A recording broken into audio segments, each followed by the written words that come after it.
Kita masuk nih ke sesi tanya jawab ya. Ini lumayan banyak chatnya yang sudah bertanya. Mungkin tadi kita lanjutkan ya, beberapa masih ada pertanyaan nih untuk Dr. Agus. Oh, ini tanggapan tadi dari dari Pak Rusda ya, sudah ya, tadi sudah dijawabkan dari Pak Kevin ya. Ini masih ada nih pertanyaan dari Pak Ade, Ibu ya, Ibu Ade dari Ibu Ade. Saya sering mengalami sensasi berputar-putar, termasuk ruangan seperti berputar, mual, kadang-kadang muntah setelah berhadapan dengan pekerjaan dalam laptop. Mungkin ini bisa dijawab oleh siapa ini? Kalau udah di depan laptop aja katanya kok ini sampai mau mual muntah. Mungkin dari... Boleh? Dokter Rita? Halo?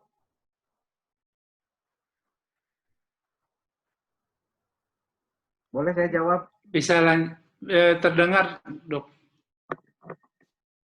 Saya jawab aja ya, Kang? Iya, silakan. Jadi, kenapa saya kalau sudah banyak bekerja di depan laptop, ya, sampai kecapean, terus ada vertigo sambil ini mual muntah. Sebetulnya ini dokter Aih yang ini ya. Jadi ini sensornya di mata, ini karena ininya di otak, ke otak ya, di pusat sana sehingga timbul sampai gejala timbul vegetatifnya mual muntah ya. Itu tadi latihannya yang dari dokter Ai. Sebetulnya dokter Ai ini yang bagus ini ya, karena dia dari mata. Ini sensornya mata terus terang.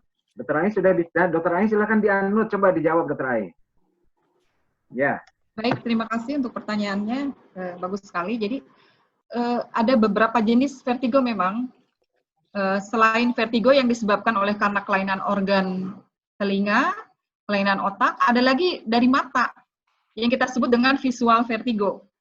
Kalau stimulus atau rangsangan mata terlalu berlebihan, sehingga keseimbangan yang harusnya antara mata, kemudian telinga tengah dengan otak itu porsinya harusnya yang telinga itu lebih besar, biasanya sekitar 50%. Tapi kalau sekarang kita terus-terusan mata yang stimulusnya berlebihan, maka akan terjadi ketidakseimbangan sehingga akan timbul keluhan vertigo yang tentunya vertigonya tidak jenis yang berputar, tapi merasa ketidaknyamanan, rasa seperti goyang seperti itu. Dan untuk penanganan jenis visual vertigo ini, kita mengurangi stimulus dari laptopnya, tetapi kita berlatih untuk melihat suasana seperti di hutan, suasana di tepi pantai. Jadi mata itu melatih objek-objek alam yang natural, misalnya dari gerakan ombak, kemudian dari pohon-pohon yang kita lewati memberikan cahaya kiri kanan. Jadi terapinya seperti itu. Demikian Dokter Rita. Ya, ini kelihatannya Dokter Ritanya keluar dari, kayaknya ada masalah dengan jaringan. Oh iya. Ya, terima kasih. Mungkin sementara saya ambil alih. Ya, terima kasih. Saya mulai dari bawah aja nih supaya gampang. Ada pertanyaan lagi dari Pak Adi Prihanto. Beliau menyampaikan, saya sering alami pusing, gelap, sensasi berputar, oleng, terutama bila bangun tidur langsung berdiri atau bangkit dari posisi duduk atau sujud. Pernah saya ke dokter diberi obat vertigo. Apakah saya mengalami vertigo? Mohon advice-nya. Mungkin Dokter Ai mungkin bisa menjawab.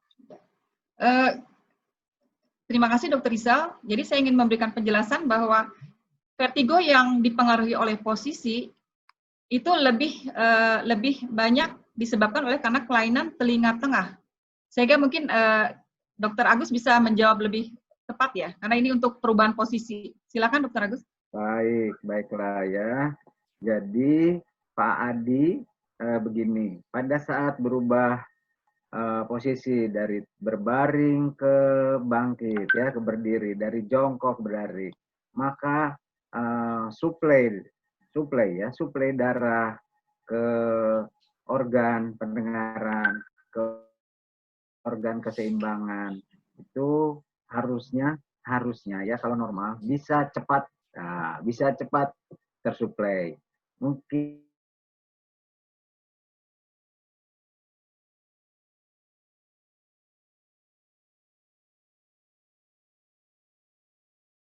kita juga kelaparan, nah kita juga oleng sama di telinga juga. Begitu suplainya kurang, maka akan timbul gejalanya.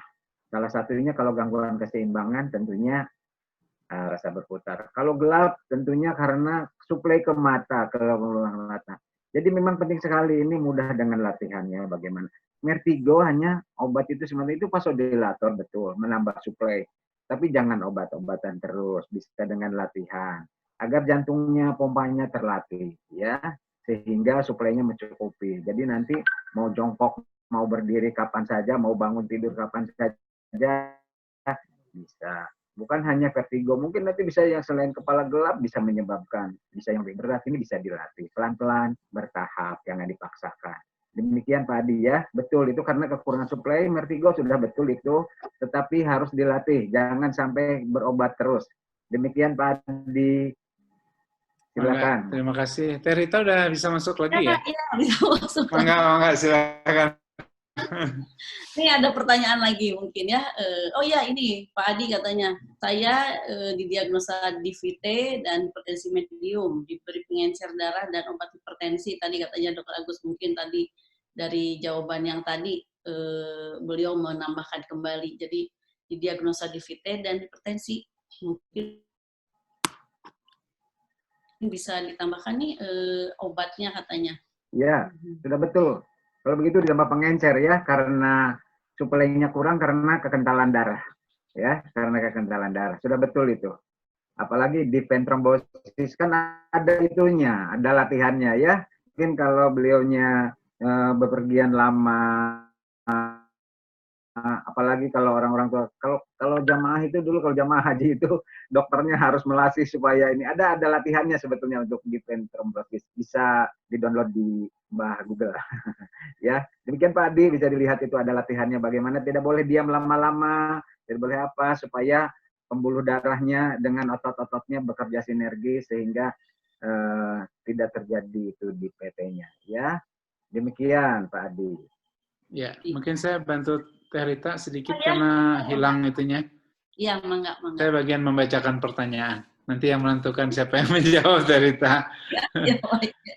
Dokter, saya kemarin vertigo pertama kali ini dari Ibu Estianti, namun belum ke dokter. Tadi mendengarkan penjelasan nampaknya karena ke telinga. Saya datang ke apotek, diberi obat namanya Vertigo, baru diminum 1. Dosisnya berapa ya dok, katanya. Ini agak... Berarti THT ini ya, lebih detail ya ini ya. Kang Agus berarti. Ya, baiklah. Ya, seperti Ibu ini baru pertama kali terus dikasih Vertigo. Ya, mungkin bukan dokter THT yang ngasih. Dari apotek dok. Karena banyak kejadian, ya banyak kejadian Vertigo itu karena memang suplai yang kurang, suplai darah yang kurang. Karena itu orang sampai hafal, ya. Penderita sampai hafal obatnya, Vertigo, ya seperti kacang goreng. Tapi jangan lupa kalau ada yang keluhannya lain, karena penyebabnya beda. Seperti tadi yang pertama kan BPPV, ya tadi karena perubahan posisi. Yang kedua tadi tekanan, yang sering itu adalah tekanan yang meningkat di endolimfe. Kalau dikasih suplai nanti makin berat, ya. Sudah cairan berlebih, vasodilator peripor, jadi suplainya berlebih, nanti makin berat. Jadi tetap kalau sudah tidak diperlukan nggak usah obat lagi, karena dicari penyebabnya, ya. Yang dicari apa penyebabnya? Apakah karena perubahan posisi kepala, berarti itu tadi BPPV, obatnya apa? Apakah boleh di-sharing tadi airplay maneuver? Boleh di-sharing lagi Boleh, tidak, boleh. Ibu Moderator? Boleh, silakan. Biar Ya, lebih airplay jelas, maneuver biar ya. lebih bisa Saya dipakai. share, Betul, saya silakan, Dr. Agus. bikin. Silakan. Ya, baiklah, airplay maneuver. Manuver airplay. Sebentar ya. Nah, ini ya. Ini juga tadi ada ibu yang nanya, saya lihat ya. Nah, sebentar saya pakai pointers. Nah, ya. Ini untuk mengetahui, untuk apa namanya, kalau vertigo diapakan dicoba ini. Kalau saya berubah kepala sedikit, nah terasa geleyang. Nah ini ya. Mulai pada posisi duduk, kakinya lurus. Bisa dikerjakan di rumah, bisa minta bantu orang rumah ya. Kepalanya menengok ke arah telinganya yang agak berdenging atau apa ya, 45 derajat nih. Terus berbaring pelan-pelan, minta dibantu sama siapa ini ya. Terus pada posisi berbaring begini, kepalanya 30 derajat. Lehernya ini harus agak ke bawah, ekstensi. Baru biarkan 1-2 menit, dilihat ada nistagmusnya atau tidak. Nah, terus ya, tidak usah dokter ini, boleh siapa aja ya, bisa dilatih. Baru setelah diputar 90 dari tadinya ke kanan ke kiri, biarkan 1-2 menit, tetap ya, kepalanya mukanya 45 derajat. Ini biarkan dulu 1-2 menit baru duduk kembali. Ini airplay maneuver ya. Kalau sebetulnya ini banyak ya, ini karena ini apa namanya, mudah dilakukan ya, mudah dilakukan sehingga mungkin pertolongannya apa di rumahnya ini ya. Kalau tadi dari Dokter Ai ada latihan-latihan, kalau saya sih seringnya karena orang susah nih gerakan kepala, langsung zikir aja sambil baca subhanallah subhanallah, kepala kiri kanan, alhamdulillah alhamdulillah, kepala nunduk sama tegak ya. Allahu Akbar, kepala nengok kiri, nengok kanan. Insya Allah itu juga sama. Otolitnya, otolit itu apa namanya, butiran-butiran di dalam telinganya sama, tergoyang juga. Ya, demikian. Terima kasih, Dr. Agus. Jadi ini Kak Agus nuhun pisan. Jadi tadi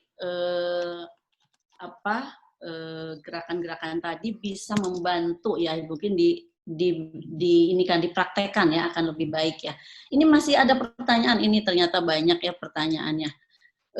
Apakah ada hubungannya tremor di tangan kiri dengan problem di kepala atau mungkin ke tadi ya, ke vertigo? Mungkin ini mah ke TAI ya, ininya ya, ke neurolog ya mungkin. Mangga, mungkin TAI bisa bantu. Ya. Baik, terima kasih Dr. Rita. Untuk kelainan tremor, jadi ada beberapa tremor yang kita kenal. Ada yang tremor yang berhubungan dengan kelainan pada kelenjar tiroid. Kemudian ada tremor yang berhubungan karena kelainan struktur di otak. Tremornya itu akan berbeda. Kalau tremor yang disebabkan oleh karena kelebihan tiroid atau hipertiroid, biasanya tremornya halus. Dan kita bisa lihat kalau dengan menyimpan kertas di atas kedua tangan, saking halusnya. Nah, berbeda kalau tremornya sangat jelas, kelihatan, bahkan lagi tidur, lagi diam juga tremor, dimulai dengan tremor satu tangan. Nah, itu yang kemungkinan besar penyebabnya dari bagian otak tengah, yang kita sebut dengan ganglia basalis. Ya, karena kekurangan produksi dari yang dikatakan dopamin, sehingga yang seharusnya bisa antara gerakan aktivitas dengan penghambatan itu seimbang sehingga tidak ada tremor, nah itu terganggu karena kelebihan dari dopamin tadi. Sehingga kita harus pastikan bahwa apakah jenis tremornya yang tremor pada keadaan istirahat, kemudian tremornya sangat bisa kita lihat, kelihatan.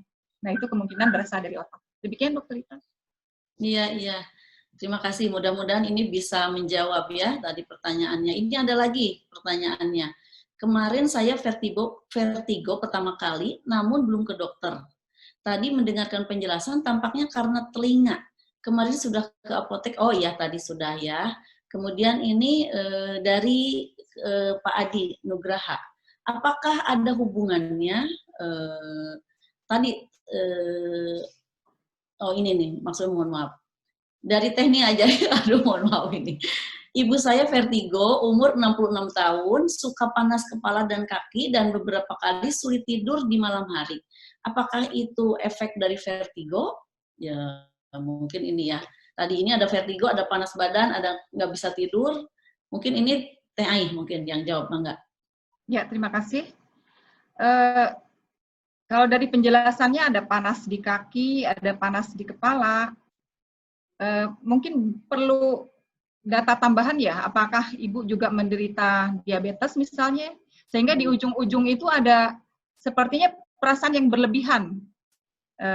Kalau kita sebut dengan hiperalgesi, jadi misalnya yang harusnya kena udara itu tidak terasa panas, ini kena hembusan udara terasanya panas gitu ya. Atau perasaan panas itu seperti terbakar. Nah, kalau rasa panas seperti terbakar itu terjadi sesuatu cedera pada ujung-ujung saraf yang kita sebut dengan neuropatik. Nah, untuk neuropatik pain ini atau nyeri akibat neuropatik itu erat berkaitan dengan kerusakan pembuluh darah yang ada di perifer, terutama pada penyakit diabetes mellitus, begitu Dokter Rita. Dan dengan gangguan tidurnya, di usia-usia lansia ini memang banyak keluhan gangguan tidur karena mulai terjadi kemunduran dari fungsi-fungsi organ otak yang memproduksi hormon tidur, yaitu melatonin, sehingga beberapa mengalami gangguan tidur. Dan ini untuk tidur ini perlu lebih lanjut diperiksa dengan di bagian kami sudah ada subdivisi untuk gangguan tidur, dan mungkin dalam beberapa bulan ini akan ada lab tidur namanya, sehingga akan kita lihat bahwa jenis kelainannya apa sih, karena kan kelainan tidur tidak hanya namanya insomnia, bisa gangguan-gangguan tidur lain, sehingga itu harus ada rekaman dari otak saat yang dilakukan selama jam tidur. Sekian Dokter Rita. Iya.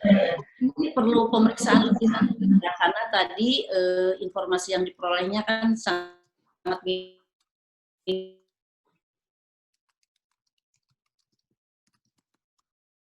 minimal ya, jadi belum tentu mungkin itu kaitannya ya di kepala dan bukan panas badan, panas di kepala dan di kaki, mungkin ada hal yang lain. Jadi kalau boleh tadi ini ya datang saja ke RSHS ya Dokter Ai ya, datang ke Rumah Sakit Hasan Sadikin mungkin ya ininya ya. Ini masih ada lagi pertanyaan, mungkin ini juga beberapa bertanya, ini materi akan di-share insya Allah ya, materinya akan di-share ya. Kita punya ini punya apa Kang Rijal, kita tuh di mana ini? Ada YouTube nanti. Ada YouTube-nya. Ada YouTube nanti dengan judul Pat Tepang di Awang-Awang. Mungkin bisa dicari dengan itu. Biasanya butuh waktu sekitar 5-7 hari untuk bisa ya? selesai ya. Jadi untuk yang part yang kemarin bisa dilihat di YouTube. Dan tadi di-share juga di chat. Nanti saya akan ulang lagi. Saya akan ketik lagi. Atau saya akan copas lagi. Itu ya, jadi tadi mengisi Google Form juga, jangan lupa supaya ini menjadi satu masukan ya buat kami, apakah ini hal-hal yang tadi ya kurang-kurangnya ya. Ini masih ada pertanyaan lagi. Saya penderita vertigo dari Ibu Else Maria Rosa. Saya penderita vertigo. Tapi kejadian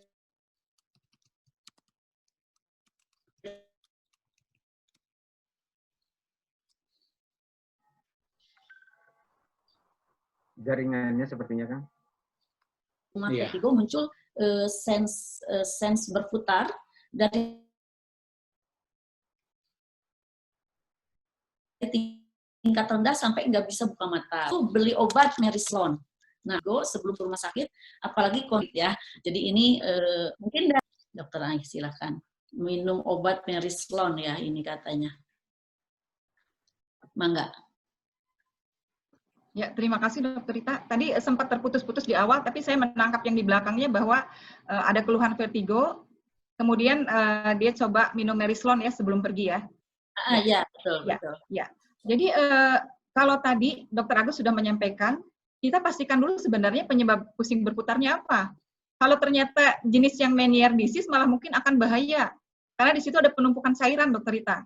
Sehingga ya kita kenali dulu. Kalau yang namanya Meniere disease tadi kan ada gejala-gejala penyerta rasa telinga penuh, kemudian ada gangguan dengar. Nah, kalau itu janganlah minum Merislon. Tapi kalau misalnya jenis pusingnya, yang pusing berputar hebat, terutama kalau berubah posisi. Misalnya begini, mau sujud, tiba-tiba pusing muter, muntah hebat, gitu kan? Nah, itu nggak apa-apa minum Merislon.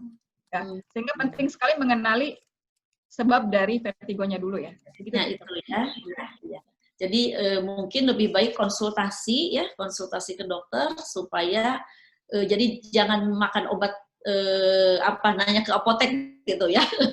Tadi beberapa nanya ke apotek dikasih obat ini. Jadi kalau bisa memang diperiksa ya ininya. Kemudian ini masih ada pertanyaan, tapi ini bagus juga sebetulnya pertanyaannya ya, ini dari Ibu Kismiati untuk Dokter Agus mungkin ini ya untuk THT. Normalnya kotoran di telinga itu berapa hari sekali harus dibersihkan, terutama untuk usia lansia di atas 60 tahun. Takutnya korek taunya jadi pusing gitu ya, atau jadi vertigo, mah nggak Dokter Agus? Ya baiklah ya, kotoran di telinga itu adalah normal, jadi itu bukan kotor ya, itu serumen, itu namanya serumen, itu normal, memang harus ada. Kalau nggak ada malah kita sebut sakit, harusnya ada ya. Normalnya kapan disebut normal? Bila tidak menutup pendengaran, karena kanal itu, liang telinga itu adalah penghantar untuk mendengar. Karena kalau nanti ada kotorannya penuh, terhalang, agak budeg ya, agak torek lah ya. Kalau tidak dikorek ya, kotoran itu akan jatuh sendiri. Kalau tidak dikorek akan jatuh sendiri. Kalau dikorek lama-lama akan masuk ke bagian dalam, numpuk mampet. Numpuknya berapa lama? Setiap orang lain-lain ya. Ada yang biasanya sih saya sarankan setahun sekali seperti medical check up. Dan itu pun belum tentu ada ya. Tetapi jangan lupa kotoran ini ada fungsinya ya, menjaga supaya telinga tidak gatal ya, menjaga pH supaya tidak ada semut, supaya tidak ada jamur, semut tidak masuk terjebak di situ. Kalau tidak ada kotoran nanti menderita. Ya, jadi biarkan aja, tidak apa-apa. Kan tidak ada orang melihat mana telinga kamu kotor, kan tidak ada. Ya, biarkan saja. Kalau ada gangguannya itu tidak usah dikorek-korek. Ya, kalau ada gangguan pendengaran baru silakan kontrol. Biasanya gangguannya adalah kurang dengar kalau sudah penuh. Demikian Dokter Rita, silakan. Ya, nuhun. Ini masih ada pertanyaan ya. Kita masih lama sebetulnya. Waktu kita sampai jam 3 ya. Ya. Ini puas-puasin aja Bapak Ibu semuanya ya. Ini mumpung masih bisa bertanya. Mudah-mudahan kita juga bisa jawab dan bisa membantu problem barangkali ya yang dihadapi oleh Bapak Ibu semuanya. Ini ada lagi di pertanyaannya. Dari Pak Rusda juga ya, apakah konsumsi makanan tertentu bisa menyebabkan vertigo? Misal makan penyedap, makan penyedap. Lalu apakah ada pantangan makanan untuk orang-orang dengan vertigo ini? Mungkin itu mah ke THI ya. Baik, terima kasih. Ada pakar makanan juga ya. Enggak, THI mah enggak. Baik, terima kasih. Jadi kalau membaca literaturnya, hubungan langsung sih sebetulnya belum ada ya penelitian langsung antara makanan dengan vertigo. Tetapi penelitian-penelitiannya yang mengatakan bahwa penyedap itu merupakan rantai kimia yang bisa berubah di dalam tubuh kita menjadi radikal bebas. Artinya radikal bebas itu ion yang tidak punya pasangannya. Dan radikal bebas ini cenderung bersifat patologik. Jadi bisa menimbulkan kerusakan jaringan. Dia menempel di tempat-tempat yang lemah ya. bisa di pembuluh darah, bisa di sel, dan teori tentang radikal bebas ini cukup luas kemana-mana, termasuk ke tumor. Nah, untuk ke vertigo sendiri, memang saya belum pernah baca jurnalnya. Tetapi kalau kita lihat monosodium glutamat, di situ kan ada komponen glutamatnya. Ya mungkin perlu penelitian apakah ini akan mempengaruhi sehingga terjadi kelebihan aktivitas listrik yang kita sebut dengan eksitasi. Bisa jadi hal ini yang menjadi penyebabnya, dan mungkin ini tidak pada semua orang, pada orang-orang tertentu yang kecenderungan punya kerentanan terhadap zat-zat kimia tertentu. Demikian mungkin Dr. Rita. Iya, jadi itu ya. Tadi ada juga nih Bu Ayi juga, apakah makanan bisa menyebabkan vertigo ya? Tadi sudah dijawab ya sama Dr. Ayi ya. Kemudian ini tadi sering menyebut katanya Dr. Agus sering menyebut nistagmus. Ini dari Ibu Estianti nanya, apa sebetulnya nistagmus itu? Jadi mungkin biar lebih jelas ya. Iya. Karena tadi tidak semuanya sejawat angkatan 84 ya. Ini dari awam juga barangkali. Silakan Dr. Agus. Ya, betul. Mohon maaf ya, nistagmus itu memang kalau diistilahkan awamnya susah ya. Jadi nistagmus itu gerakan bola mata yang tidak disadari ya. Dia tidak disadari tapi orangnya jadi rasanya seperti berputar karena dia tadi bola matanya gerak terus ya. Terus ada cepatnya, ada lambatnya. Jadi kalau orangnya diam tapi bola matanya gerak terus, nah itu namanya nistagmus. Jadi orangnya bukan melirik ya. Kan tadi Pak Dokter bilang kalau melirik pasti ada yang lirik, mau melirik makanan, mau melirik apa. Ya, itu namanya melirik. Ini tidak kiri kanan cepat atau atas bawah. Tapi orangnya sebetulnya inginnya diam tapi tidak bisa. Itulah nistagmus. Jadi gerakan bola mata yang tidak disadari. Demikian Dokter Rita. Ya, terima kasih. Ini masih ada nih pertanyaan dari Ibu Tatit ya. Apakah vertigo itu bisa disebabkan juga karena kekurangan oksigen?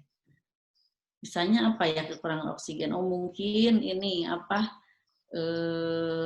biasanya kalau ada di area tinggi ya atau habis olahraga mungkin ya kecapean dan sebagainya. Ini kekurangan oksigen katanya. Ada hubungannya enggak? Mungkin ini ke TAI, enggak? Ya, baik, terima kasih. Memang karena oksigen itu merupakan zat yang salah satu dari dua ya, yang bisa menembus otak. Oksigen dengan gula, dua hal itu yang sangat dibutuhkan untuk sel otak bekerja dengan baik.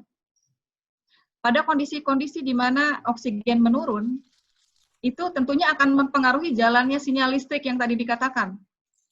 Biasanya akan timbul rasa-rasa yang tidak nyaman, ya, intervalnya sangat bervariasi dari mulai goyang saja atau bahkan bisa sampai berputar. Nah, tetapi bagaimana kita bisa tahu kalau itu akibat kekurangan oksigen? Karena biasanya kita tahunya kurang oksigen itu kalau di rumah sakit atau di klinik kita cek dengan yang kita sebut dengan oksimetri, yang bisa menunjukkan angka 100% kah atau 90% kah. Jadi mungkin jangan kita terus menduga-duga kekurangan oksigen, padahal sebetulnya buktinya tidak ada. Jadi itu yang harus kita tahu ya. Tapi mungkin rasanya seperti kekurangan oksigen. Kondisi saat ini mungkin ya Agus harus agak hati-hati kalau kita sedang beraktivitas tinggi, kemudian kita pakai masker, yang maskernya 3 lapis. Maka ini hati-hati karena bisa juga terjadi penurunan dari saturasi oksigen. Jadi sekali-sekali dilonggarkan ya. Terutama kalau lagi di area yang kosong ya nggak usah lah dipakai, nanti malah kitanya sedang lari atau sedang naik sepeda.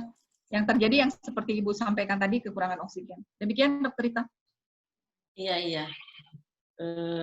Ini masih ada pertanyaan. Jadi hampir beberapa nih pertanyaannya sebetulnya mungkin tadi sudah dijelaskan, tapi mungkin ingin lebih jelas lagi. Apakah vertigo ini bisa kambuh-kambuhan atau bisa sembuh sama sekali, atau sebetulnya ada frekuensi tertentu yang dia akan muncul keluar. Apakah itu sebetulnya sembuh atau muncul lagi gitu. Itu banyak beberapa pertanyaan. Mungkin bisa dijawab, ini sangat umum. Mungkin saya jawab dulu ya, Dokter Rita. Ya, mangga. Jadi kalau kita ada yang disebut dengan klasifikasi dari kelainan vertigo ini. Kalau di itunya International of Classification Vestibular Disorder. Jadi ada klasifikasi dari penyakit vertigo. Di situ dibedakan atas akut itu yang terjadi mendadak, kemudian yang episode tunggal, dan yang ketiga yang kronik. Nah, kalau yang akut, yang dia bisa berulang, tadi yang sudah disampaikan oleh Dr. Agus, yang disebut dengan BPPV. Nah ini kejadiannya bisa jadi baru pertama, tetapi dia akan kecenderungan berulang-berulang kalau penanganan yang tadi dikatakan oleh Dr. Agus dengan gerakan tadi tidak benar, sehingga bisa timbul lagi gerakannya. Nah, yang kedua yang disebut dengan episode tunggal dari satu vertigo, yang disebut dengan istilahnya akut vestibular syndrome. Nah ini ada dua yang termasuk di sini adalah infeksi dari saraf vestibuler yang disebut dengan neuritis vestibularis. Yang kedua adalah stroke sistem vertebrobasiler. Jadi stroke akibat gangguan pembuluh darah yang sirkulasi posterior yang berasal dari otak kecil dan juga batang otak. Nah kalau itu yang terjadi maka itu masuk ke dalam episode tunggal. Nah yang berikutnya adalah yang kronik. Kalau yang kronik yang keluhannya bisa dirasakan bahkan berbulan-bulan sampai bertahun-tahun. Jadi kalau misalnya ada kelainan-kelainan seperti kelainan bawaan dari lahir itu yang adanya lubang pada dinding tulang telinga. Jadi yang disebut dengan adanya jendela. Nah itu bisa terus-terusan, itu makanya disebut dengan kronik. Nah kalau tadi ditanyakan ada yang bisa sembuh atau tidak. Nah untuk yang akut vestibular syndrome atau episode tunggal, nah itu biasanya dengan penanganan yang baik itu vertigonya sudah tidak akan kambuh lagi. Jadi yang tadi pertama infeksi, yang kedua stroke pada sistem vertebrobasiler. Kalau yang dua lainnya tadi yang BPPV, kemudian yang kelainan menahun itu cenderung agak sulit untuk ini kalau penanganannya tidak baik. Demikian Dr. Rita. Iya. Terima kasih Dr. Ai. Tadi menarik ada yang raise hand ya. Bagaimana memungkinkan enggak ya. Ada yang raise hand nih, boleh Baik. nanya langsung, mungkin itu juga. Coba kita lihat dulu. Siapa namanya, maaf? Yang raise hand, boleh Ibu tadi ulang lagi raise hand-nya? Salah pencet katanya. Ya? Salah pencet. Salah pencet. Oh ya udah berarti nggak jadi. Ya. Karena ini masih banyak pertanyaannya. Apa ya, Dokter Ai, Dokter Agus ya, ini jangan bosen-bosen nih pertanyaannya. Ini, apakah ada hubungannya? Pertanyaan dari Ibu Neneng. Vertigo dengan telinga berdengung, sebetulnya mungkin tadi sudah ya dijawab ya, tapi mangga kalau mau dijawab lagi. Kemudian satu lagi, apakah vertigo juga bisa berhubungan dengan lambung? Ini mungkin mangga, satu dijawab Kang Agus, satu dijawab Teh Ai, mangga. Baik, terima kasih Dr. Rita. Jadi, apakah ada hubungannya vertigo dengan telinga berdengung? Ada banget ya, ini bukan hubungan gelap, ini hubungan resmi. Ya, hubungan resmi. Karena tadi, kalau vertigo disertai tinnitus, ke arah nanti adalah ke tekanan tinggi endolin, ya, menier, ya. Kenapa berdengung tidak berdenging? Memang tulinya nada rendah, tuli nada rendah. Kenapa kejadiannya tuli nada rendah? Tadi kita lihat di koklea, gambar koklea itu dia di puncak, ya. Puncak itu frekuensinya nada rendah. Kalau basis nada tinggi.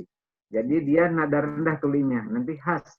Jadi kok berdengung, ini cocok banget ini, udah ke arah sana nanti dokternya senang ya kalau bilang tuh karena langsung tahu penyakitnya.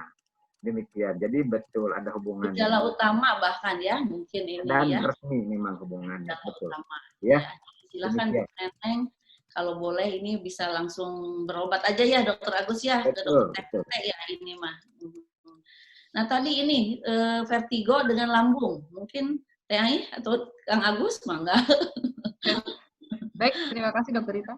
Jadi kalau kembali lagi kita pada penjelasan tayangan tadi di PowerPoint, bahwa jalannya sinyal listrik keseimbangan ini melibatkan berbagai organ yang lain. Jadi kan ada sebagian yang ke pusat otak, ada yang sebagian ke bawah nih. Jadi ada yang ke atas, ada yang ke bawah. Nah, di situ ada juga yang mempengaruhi yang kita sebut dengan sistem otonom. Otonom itu terdiri atas simpatik dan parasimpatik. Nah, itu yang nanti akan berefek ke lambung, sehingga kadang-kadang sudah mual, sudah muntah, sudah pusing berputar hebat, disertai dengan muntah yang hebat juga. Nah, itu karena tadi, karena ada si serabut listriknya itu akan berhubungan berkaitan dengan organ-organ lain yang tadi sudah dijelaskan. Demikian. Ya, jadi berhubungan ya satu sama lain ya. Jadi hati-hati aja ya. Ada pertanyaan lain lagi. Ini sebenarnya tadi pasti udah dijelaskan. Ini kita tadi udah sama-sama dengarkan sudah dijelaskan. Tapi supaya lebih jelas lagi, dari Ibu Ina katanya baru masuknya ke akhir-akhir ya, nggak dari awal. Apakah vertigo ada hubungannya dengan stres atau kecapean? Punten nih untuk para pembicara nih, diulang-ulang lagi nih, tapi nggak apa-apa menurut saya ini menjadi biar lebih jelas.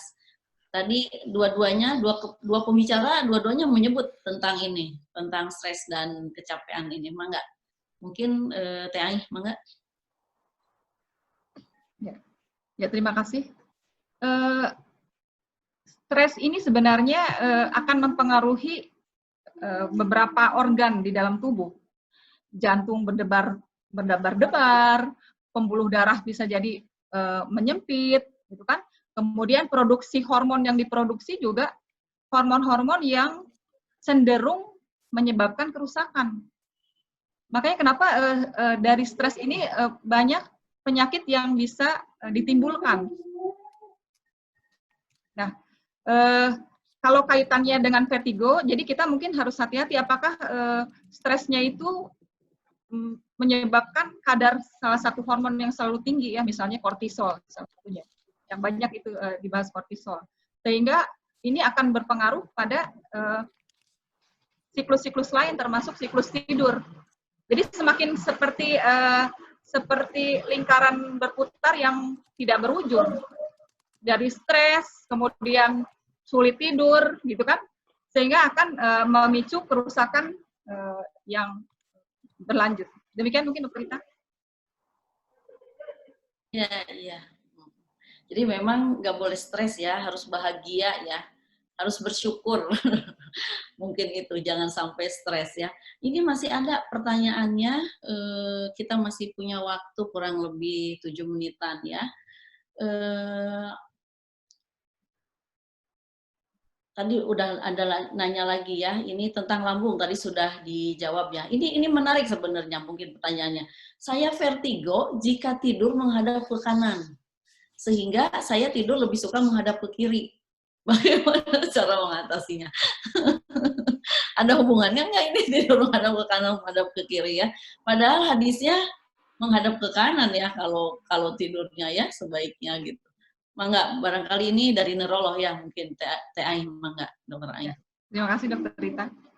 Jadi ini berarti vertigo yang berhubungan dengan posisi.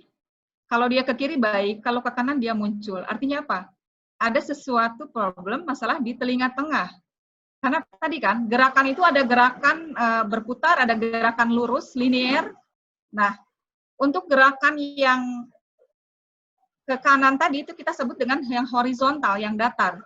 Dan pada saat yang datar itu, maka yang bergerak cairan limf yang berada di dalam saluran yang horizontal, yang datar. Nah, kalau di situ terjadi ada gangguan, maka tidak seimbang oleh otak antara kanan dan kiri. Lebih bagus yang kiri dibanding yang kanan, sehingga lebih nyaman ke kiri. Nah, bagaimana cara mengatasinya?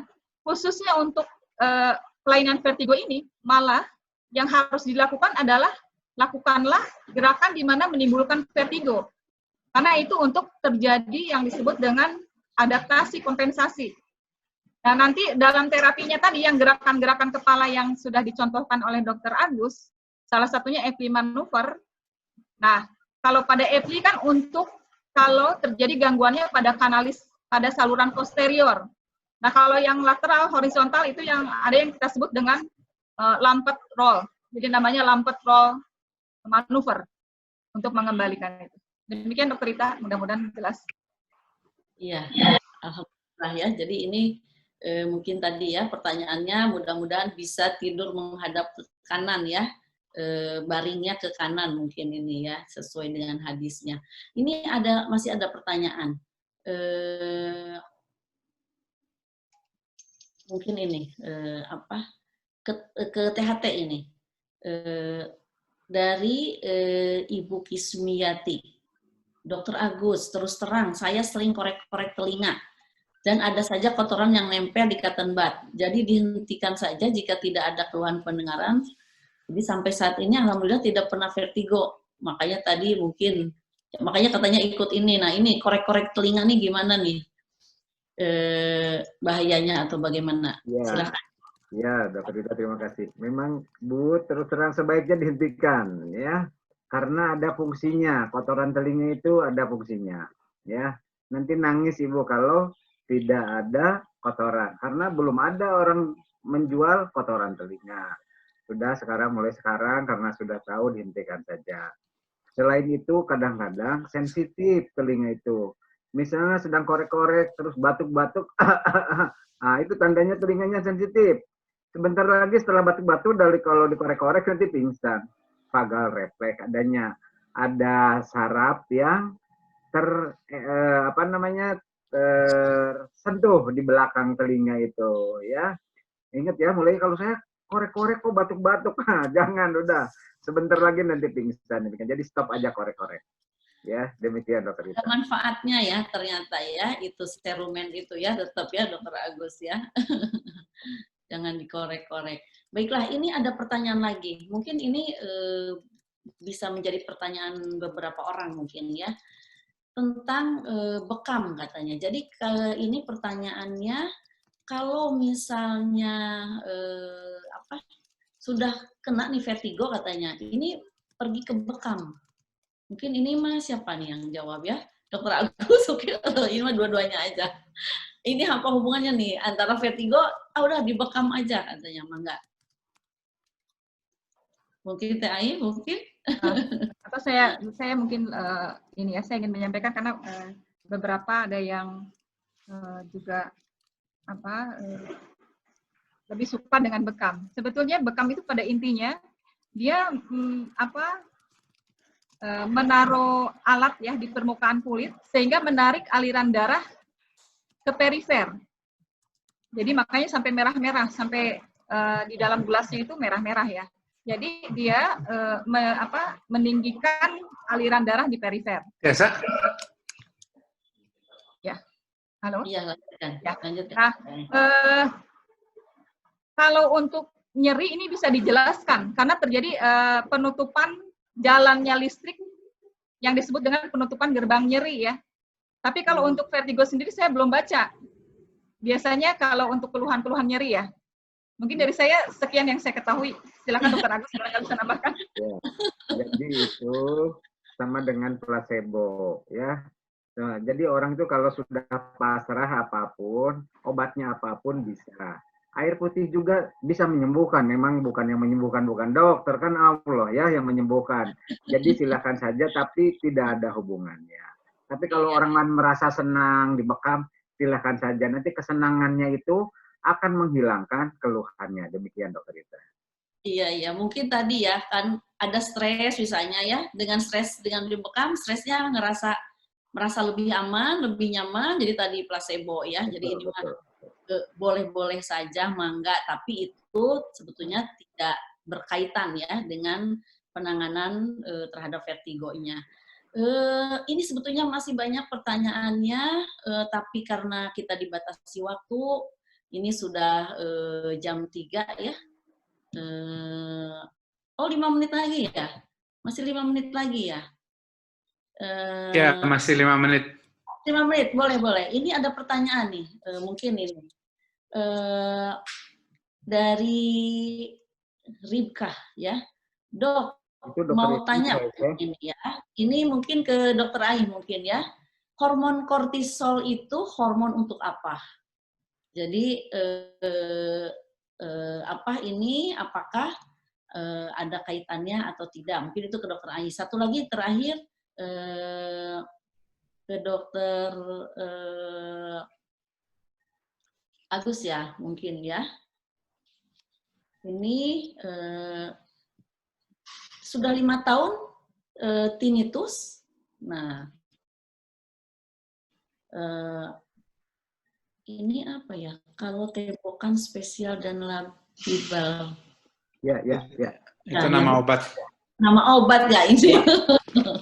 Ya, mau itu 2 pertanyaan terakhir, silahkan. Dari TAI dulu mungkin, nanti ke Kang Agus. Terima kasih Dr. Rita. Saya ingin menjelaskan bahwa hormon kortison itu sebenarnya hormon yang diproduksi oleh kelenjar anak ginjal. Dan dia diproduksi sebagai pertahanan tubuh menghadapi stres. Jadi biasanya dia, kalau kita menghadapi stres fisik maupun psikis, maka kortisol itu akan diproduksi tinggi. Jadi sebenarnya hormon ini bermanfaat jika diproduksi dengan jumlah dan waktu yang proporsional. Tetapi kalau kita terus-terusan stres, maka hormon kortisol ini malah akan menjadi merusak, gitu. Sehingga dia dibutuhkan dengan jumlah tertentu dan waktunya juga tidak boleh terlalu berlebihan, sehingga tidak terjadi kerusakan organ. Demikian Dokter Rita. Iya, enggak, nuhun. Enggak. Selanjutnya Kang Agus mungkin ini yang tentang sebagai terakhir. Ya, tentang tinnitus ya. Jadi tinnitus itu tadi adanya suara tanpa rangsang dari luar. Itu disebabkan karena biasanya ya ada kelainan di sel rambut, tapi bukan di organ keseimbangan, itu di organ pendengaran di koklea, bisa degenerasi atau apa ya yang lainnya. Nah ini tebokan itu vasodilator perifer, lapibal itu neurotropik, ya neurotropik. Jadi sebetulnya itu ya penggembira juga. Mau vasodilator untuk menambah suplai, mau vitamin-vitamin silahkan bisa dicoba ya. Tetapi pada penelitian kalau sudah degenerasi, kalau sudah terjadi degenerasinya tidak bisa lagi. Tetapi kalau masih tahap awal mungkin bisa membantu. Tapi kalau 5 tahun mungkin sebetulnya kita harus terima juga karena semuanya akan ke sana. Dengan bertambah usia nanti ada kok aja berdenging terus, ya usianya itu tanda-tanda dari atas ya. Nih harus lebih banyak ibadah, harus lebih apa ya. Demikian cerita. Itu Pak Ismet itu raisen dari tadi mungkin ada pertanyaan tuh Dokter. Oh, iya. Boleh kalau ini, tapi ini waktunya udah mepet ya. Oh ya, satu lagi ini karena tadi ada 2 pertanyaan nih. Satu lagi terakhir ke TAI ya. Apakah ada kaitan antara pernah mengalami herpes zoster dengan ke arah vertigo? Mungkin herpesnya di daerah kepala mungkin ya. Ini mungkin terakhir nih, pertanyaan terakhir TAI. Ya, terima kasih.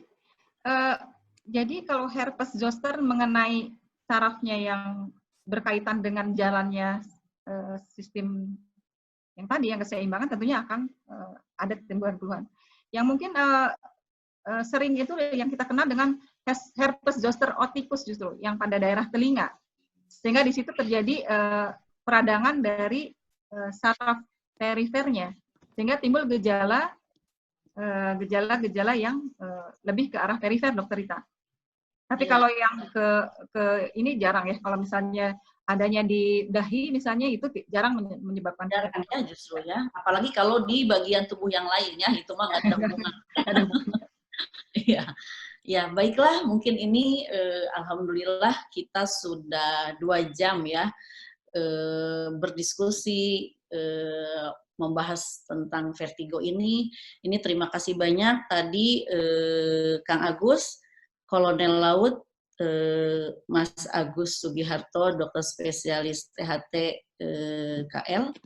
Ini sudah memaparkan tadi tentang apa dan bagaimana vertigo, ya tadi sudah sangat jelas. Kemudian tinjauan di kelainan bidang THT-nya ya. Tadi ada beberapa kelainan yang mudah-mudahan itu bisa menjadi satu gambaran. Kemudian alhamdulillah Dr. Ais Cahyani, spesialis syaraf, juga sudah menyampaikan tentang vertigo yang disebabkan oleh gangguan saraf pusat ya tadi ya. Kemudian juga tadi ada latihan-latihan, mungkin ini menjadi bekal untuk kita semua, bagaimana latihan-latihan itu bisa meminimalkan ya, bahkan mungkin tentu menghilangkan ya, mudah-mudahan dari keluhan-keluhan terjadinya vertigo, karena vertigo ini seperti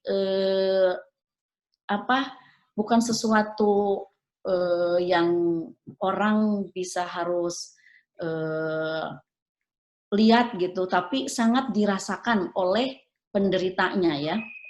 Jadi vertigo ini sangat dirasakan oleh penderitanya, tetapi mungkin orang lain melihatnya ini mah ogo gitu ya, padahal memang ini tadi ya ada kelainan-kelainan serius yang harus kita perhatikan, dan mungkin tadi justru ada beberapa hal yang kalau misalnya itu berulang, wajiblah mungkin diperiksa ya ke dokter. Jadi jangan sampai kita bertanya ke bukan ahlinya.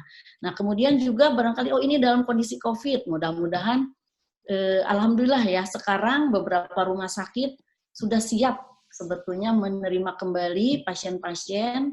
Dalam hal ini tentu di Rumah Sakit Hasan Sadikin juga itu sudah bisa ya menerima pasien-pasien seperti biasa kembali, dan saya kira di rumah sakit lain juga sudah bisa menerima, bahkan mungkin hal seperti ini memang perlu diperiksa dengan teliti mungkin ya. Baiklah, mungkin itu yang kita bisa bahas sama-sama. Saya barangkali dalam hal ini mengakhiri kegiatan ini. Saya Rita Herawati, mohon maaf bila dalam memandu acara ini ada hal-hal yang tidak berkenan. Juga tadi kita beberapa kali ada hal-hal teknis ya, jaringan ini ya, karena nggak bisa diprediksi. Jadi mudah-mudahan ini apa yang kita bahas hari ini dapat bermanfaat untuk kita semua. Barangkali Kang Rizal, Bapak Ketua, saya mohon izin untuk menutup acara ini. Kita membaca hamdalah bersama-sama. Alhamdulillah. Saya bacakan doa akhir majelis. Subhanaka Allahumma rabbana wa bihamdika asyhadu alla ilaha illa anta astaghfiruka wa atubu ilaik. Kita tutup saja. Ulah hilap mengisi. Oh iya, ulah hilap mengisi Google Form. Google Form-nya mohon diisi. Untuk yang belum, mohonnya dengan mohon mengisi Google Form-nya di link yang tadi sudah ada di chat ya, di link yang sudah ada di chat, atau mau diulang lagi? Saya pasang lagi sebentar. Boleh di share screen dulu. Oke, sekedap nggak usah di share screen, lihat di ini aja, lihat di chat ya. Sebentar saya copy dulu. Jadi silakan Bapak Ibu semuanya, mohon kesediaannya membuka chatnya masing-masing. Ini ada ada link yang akan di-share di sini. Kalau diburu-buru suka. Ya. Nah, udah itu tinggal diklik ininya. Ya, itu tinggal diklik, itu bisa udah nyambung untuk ngisi kuesionernya. Iya. Kita beri waktu dulu 1 menit ya, Kang Rizal ya, untuk supaya Bapak Ibu bisa bisa ngeklik mengisi dulu linknya. Kita tunggu. Jadi barangkali dalam hal ini menyapa juga, ini alhamdulillah kalau tadi udah di angka hampir 160 ya tadi ya yang masuk ya. Ini udah beberapa yang sudah live, jadi ini terakhir udah di angka 130 partisipan. Ini mudah-mudahan bisa bermanfaat. Sebetulnya link ini bisa menampung sampai 300 ya. Jadi kita di 2 minggu yang akan datang juga akan ada pertemuan lagi seperti ini, diskusi tentang seperti ini. Mungkin minggu depan, 2 minggu yang akan datang apa, Dr. Rizal? materinya apa? Iya, belum diputuskan. Nanti mungkin 1 pekan sebelumnya udah keluar dengan Ya, link ininya. akan kami undang ya, akan Iya. kami undang kembali, akan di-share-kan ke, terutama mungkin ini sebetulnya di internal, di alumni FK84, tapi sebetulnya juga yang lebih diharapkan sebetulnya informasi ini sampai ke di luar dari FK84, bisa saja barangkali ke kakak adik angkatan, ataupun sebetulnya juga mangga ke umum ya, ke Bapak Ibu semua yang mungkin juga tertarik ya dengan apa yang akan kami sampaikan. Ya. Barangkali sudah cukup. Dari survei itu mungkin nanti juga ada pertanyaan materi apa yang kira-kira ingin diketahui, ya. jadi mungkin itu termasuk pertimbangan untuk 2 pekan yang akan datang. Iya, baiklah. Ya. Baiklah Bapak Ibu semuanya, tadi sudah ditutup ya dengan doa. Mangga. Jadi kita tutup lagi. Wassalamualaikum warahmatullahi wabarakatuh. Waalaikumsalam warahmatullahi wabarakatuh.